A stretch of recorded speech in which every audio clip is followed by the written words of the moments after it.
कमलेश कुंती सिंह मेरा नाम है।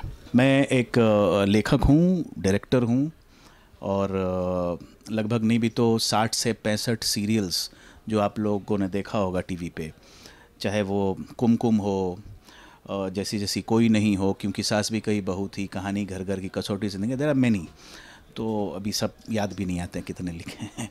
हाँ, तो ये मेरा छोटा सा एक परिचय है जी। मैं बिहार से बिलोंग करता हूँ, बिहार सिवान ज़िला से मैं बिलोंग करता हूँ। मेरे गांव का नाम है अरुआ और बेसिकली मेरी परवरिश बंगाल में हुई है, कलकत्ते में, पढ़ाई लिखाई सब कुछ वहीं से, लेकिन राब्ता हमेशा रहा है, टूटा नहीं है मेरे वालिद साहब, मेरे पिताजी की वजह से। और मैं हूँ, बिहारी हूँ। बहुत फ़र्क है, नहीं बहुत फ़र्क, बहुत ज़मीन आसमान का फ़र्क है।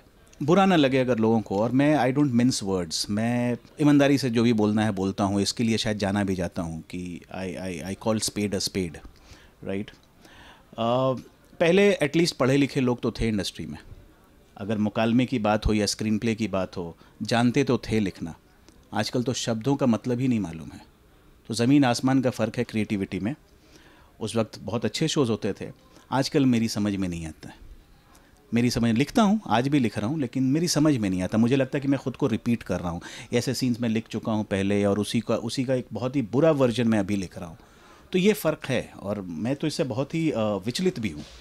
जहाँ तक बोलूँ, TV doesn't work for me these days in this time and age. शब्दों का, उनका तलफ़ुज़ सबका ख़राब है। आप हिंदी छोड़ दीजिए, मैं ये नहीं कहता कि आप शुद्ध हिंदी ही बोलिए, आप शुद्ध उर्दू ही बोलिए, लेकिन कम से कम हिंदुस्तानी ज़बान तो साफ़ रहे आपका। नुक्ते तो भूल जाइए, नुक्ते तो पता ही नहीं है कहाँ लगते हैं, और लगाना मालूम भी है, अगर कोई सिखाता भी है तो उसको भी सही से फॉलो नहीं कर पाते। तो जो मैंने पहले आपसे कहा कि पहले शिक्षित लोग थे, अब ये ऑप्शन बन गया है कि और कोई काम नहीं बचा तो चलो टीवी में बहुत सारे काम हो रहे हैं, बहुत सारे सीरियल बन रहे हैं, मैं लाइफ में दूसरी किसी चीज़ में फेल हो गया तो यहाँ एक ऑप्शन, यहाँ घुस जाओ, या कोई भी घुस सकता है। ये जो एंट्री हो गई है ऐसे लोगों की। देखिए, एक शेर है दाग दहलवी का, सही से मुझे शेर याद नहीं है, पर कहते हैं कि आते आते आती है ज़बान उर्दू। मैं आपको बता दूँ, आते आते आता है लिखना स्क्रीन प्ले और कहानी। यहाँ तो हर कोई राइटर है। मैं बोलना चाहूँगा, राही मासूम रज़ा क्या एक लाइन आपको बोलना चाहूँगा। उन्होंने कहा था, उनकी किताब है फिल्म और दर्शन, उसमें एक लाइन उन्होंने लिखा था कि फिल्म के सेट पे एक राइटर के अलावा हर कोई राइटर है।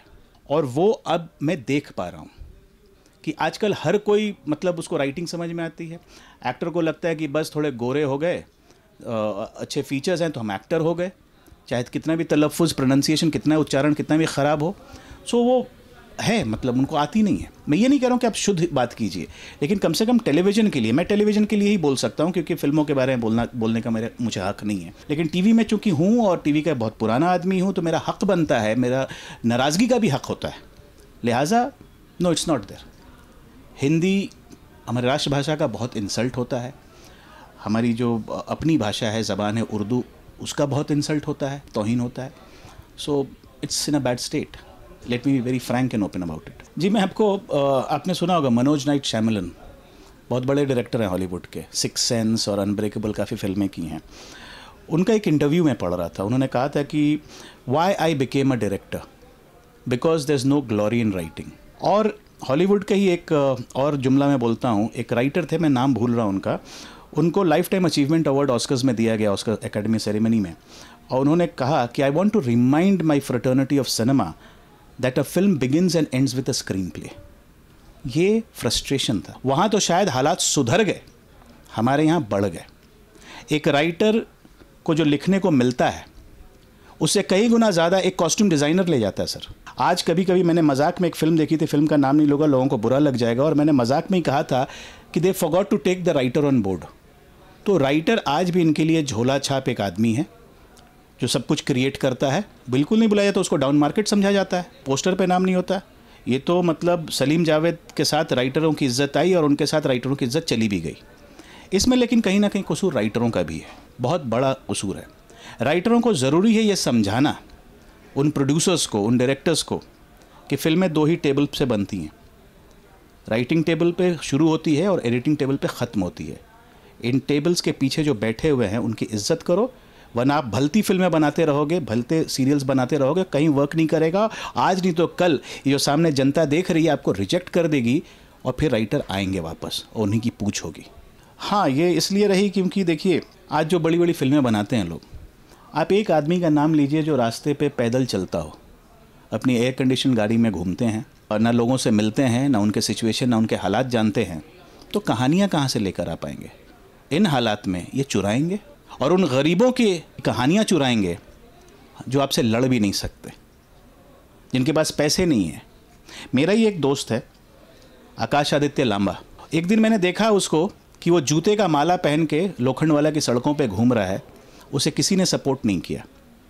उसकी कहानी पे एक बड़ी फिल्म बन गई, शायद आह लग गई होगी उस राइटर की, फिल्म फ्लॉप हो गई। मैं उसी की बात कर रहा हूँ, मैं उसी की बात कर रहा हूँ। हमने उसका इंटरव्यू किया, यहाँ तक किसी ने उसका साथ नहीं दिया। नहीं जी, मैंने दिया था। हाँ, ऐसे खड़ा था। राइटर का साथ देना, एक इंडस्ट्री के और लोगों ने साथ नहीं सब दिया। डर गए थे। और आपको याद दिला दूं, राइटर में हिम्मत शेर की चाहिए, चालाकी बंदर की चाहिए और स्पीड चीते की चाहिए। मैंने कम से कम अपना फ़र्ज़ निभाया। मैं आकाश आदित्य के साथ खड़ा था और मैं आज भी नहीं डरता हूँ। मैं आज भी खड़ा हूँ। With due respect to mister Gowariker और एनीबडी, चोरी आपने की थी, आप लोग भूल गए हो, ज़िंदगी से राब्ता आपका रहा नहीं है, तो कहानियाँ कहाँ से पैदा करोगे आप लोग? कोई हिम्मत नहीं जुटा पाएगा सर लड़ने के लिए, क्योंकि इनके पास बहुत पैसे हैं। They have battery of lawyers, they will ruin your life. Tomorrow this interview if it goes out, I can be ruined by them, but I care two hoots about it. मेरा बंगाल जिंदाबाद, मैं वहाँ लौट जाऊँगा, वहाँ बैठ के फिल्में बनाऊँगा, मैं डरता नहीं हूँ सर।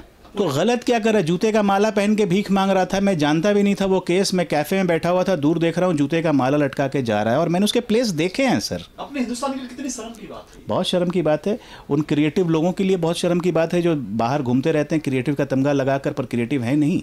चुराओ चुराओ, मेरी कितनी चोरियाँ हुई हैं सर। मैं एक चैनल हेड करता था, उस चैनल पर एक शो था, भगवान हो अब कितना दूर, भोजपुरी में वो शो था सर।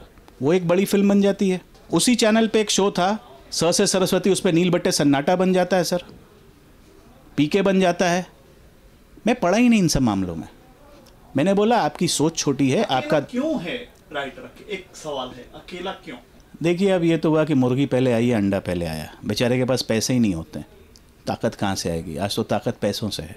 आप एक लॉयर के पास जाइए एक छोटे से केस के लिए, तो वो भी आपसे इतने पैसे मांगेगा कि आप चुप बैठ जाओगे घर पे कि जाने दो, ईश्वर पे छोड़ दो, किस्मत पे छोड़ दो। दुख की बात है, बहुत दुख की बात है। पता नहीं ये राइटर एसोसिएशन और ये सब क्या कर रहे हैं इस वक्त। मैं तो वोटिंग के लिए भी नहीं जाता, वहाँ पे इलेक्शंस होते हैं वहाँ भी नहीं जाता।